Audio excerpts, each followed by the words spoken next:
मलाइका के जाने के बाद आरव नैना के सामने आकर खड़ा हो गया। आरव ने थोड़ी गुस्से से नैना से कहा, ज़मीन से उठो, ठंड लग जाएगी। आरव की आवाज़ सुनकर नैना अपनी पलकें उठाकर आरव को देखती है तो आरव उसे ही खा जाने वाली नज़रों से घूर रहा था। नैना अपना मुंह आरव की तरफ से फेरते हुए उससे कहती है, आप बहुत ही बड़े वाले गंदे हैं और शैतान भी हैं। आपने हमें आइसक्रीम खाने को क्यों नहीं दिया?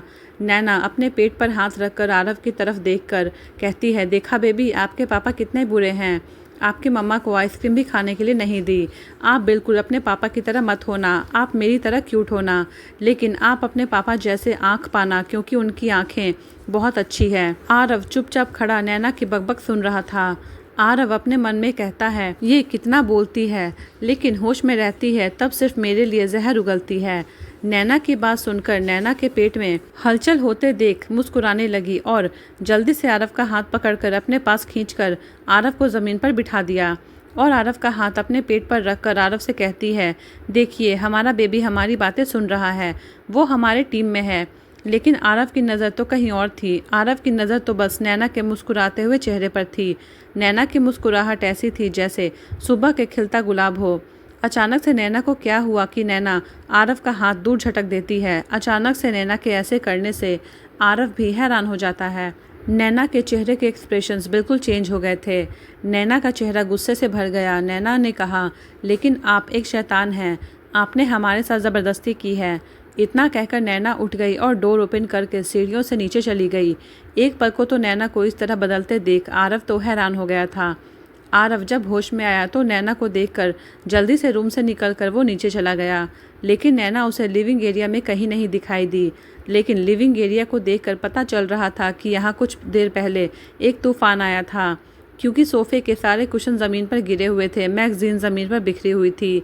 आरव जब वहाँ से किचन में गया तो किचन का नज़ारा देखकर वो हैरान हो गया, क्योंकि किचन में चारों तरफ चॉकलेट का रैपर गिरा हुआ था। मलाइका खामोश सी खड़ी थी और एक टक किचन के स्लैब के नीचे बली अलमीरा को देख रही थी। आरव को देख मलाइका ने डरते हुए जैसे ही कुछ कहने को हुई तो आरव ने अपने होठों पर उंगली रखकर उसे चुप रहने का इशारा किया। आरव ने मलाइका को इशारे से जाने को कह दिया। आरव का इशारा पाकर मलाइका तुरंत वहां से गायब हो गई।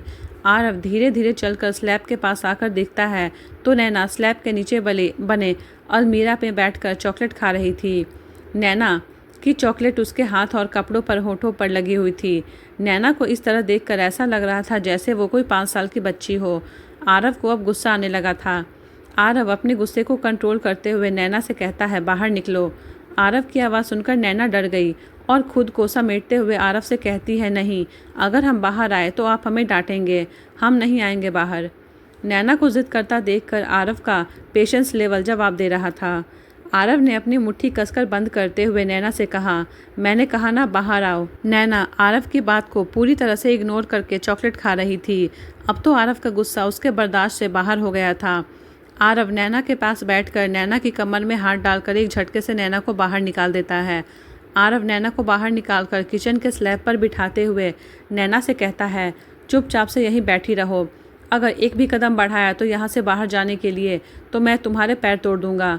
नैना अपनी नशीली आंखों से एक टक आरव को देख रही थी। नैना ने अपनी बाहें आरव के गले में डाल दी और आरव से कहा, क्या आप पिछले जन्म में कोई कसाई थे? जब देखो यही कहते हैं, मार दूंगा, काट दूंगा।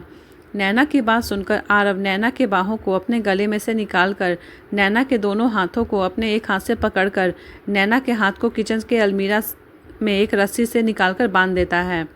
नैना अपने हाथ को रस्सी में बंधा देखकर ज़ोर ज़ोर से चिल्लाने लगती है, बचाओ बचाओ, ये शैतान मुझे खा जाएगा। नैना की आवाज़ सुनकर आरव नैना के मुंह पर अपने हाथों से कवर करके नैना से कहता है, चुप, एकदम चुप, अगर एक लफ्ज़ और कहा तो अच्छा नहीं होगा। आरव की डांट सुनकर नैना ने हाँ में गर्दन हिला दी तो आरव ने नैना के मुंह से अपना हाथ हटाकर खुद से कहा, क्या मुसीबत है, कोई इसे देख कर कह सकता है कि ये कितनी तूफ़ानी है। आरव जल्दी से ग्लास में नींबू पानी लेकर आता है और नैना की तरफ बढ़ा देता है तो नैना ने अपना मुंह फेर लिया। नैना की हरकतों से आरव पूरी तरह से इरिटेट हो गया था। जसवाल मेंशन। अर्नव और मिशा जी खड़े थे, उनके सामने जय भी खड़ा था। उसकी आंखों में इस वक्त खून सवार था। जय की आंखें लाल थी, उसके 2 दांत बाहर निकले हुए थे। जय एक झटके से मिशा जी के पास आकर मिशा जी से कहता है, अपने बेटे से कहो मुझे वो लड़की दे दे, अगर नहीं मिली तो मैं सब कुछ बर्बाद कर दूंगा। और जिस सच को तुम सब छुपा रहे हो ना, वो सच मैं उसे बता दूंगा। मुझसे बेहतर तुम सब जानते हो कि उसे झूठ से कितनी नफरत है, और जब उसे सब सच पता चलेगा वो हमारी इस दुनिया को पूरी तरह से बर्बाद कर देगा। तुम सब मतलबी हो। तुम सब पावर के लिए जब अपने सगे बेटे को भूल सकते हो तो उससे ज़्यादा क्या ही करोगे। मेरी धमकी को हल्के में मत लीजिएगा। अगर मुझे वो लड़की नहीं मिली तो मैं भूल जाऊंगा कि आप जय। इतना ही कह पाया था कि अर्णव ने गुस्से से चिल्लाते हुए जय से कहा, जय अपनी ज़ुबान संभाल कर बात करो। और ऐसा क्या है उस लड़की में जो तुम दोनों उस लड़की के पीछे पागल हो रहे हो। अर्णव जी की बात सुनकर जय ने कहा, वो लड़की कोई आम लड़की नहीं है। उसके हाथ में इस पूरी दुनिया पर काबू करने की ताकत है। इससे ज़्यादा आप सबको पता है। जय की बात सुनकर अर्णव जी ने जय से कहा, क्या तुम उस रूहानी लड़की की बात कर रहे हो? वही लड़की आरव के पास है? अर्णव जी की बात सुनकर जय ने कहा, हाँ वही लड़की है। अगर आरव ने उसके साथ संबंध बनाया तो तुम जानते हो क्या अंजाम होगा। जय की बात सुनकर मीशा जी और अर्णव जी परेशान थे। कहीं न कहीं एक ऐसा डर था जिसकी खबर किसी को नहीं थी। जय ने कहा, आप सबके पास कल तक का टाइम है। अब फैसला आपके हाथ में है। वो लड़की मुझे सौंपेंगे या अपने बेटे के हाथों अपनी बर्बादी का तमाशा देखेंगे। इतना कहकर जय वहां से गायब हो गया। एके मेंशन। आरव नैना को घूरते हुए नैना से कहता है, मुझे परेशान करना बंद कर लो वरना कल तुम्हें इसकी सज़ा मिलेगी।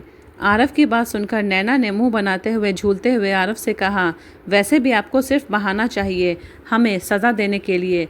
जब तक आप सज़ा नहीं दे देते तब तक तो आपकी सुबह और शाम ही नहीं होती। नैना की बात सुनकर आरव ने नींबू पानी का ग्लास नैना के मुंह की तरफ बढ़ा दिया और नैना से कहा, पियो इसे। नैना ने मुंह बनाते हुए कहा, नहीं नहीं नहीं नहीं पीना, आप अपने इस जहर को खुद ही पीजिए। नैना की बात सुनकर आरव ने गुस्से से कहा, ये जहर नहीं है, ये नींबू पानी है। आरव की बात सुनकर नैना ने कहा, हाँ जो भी, हमें नहीं पीना।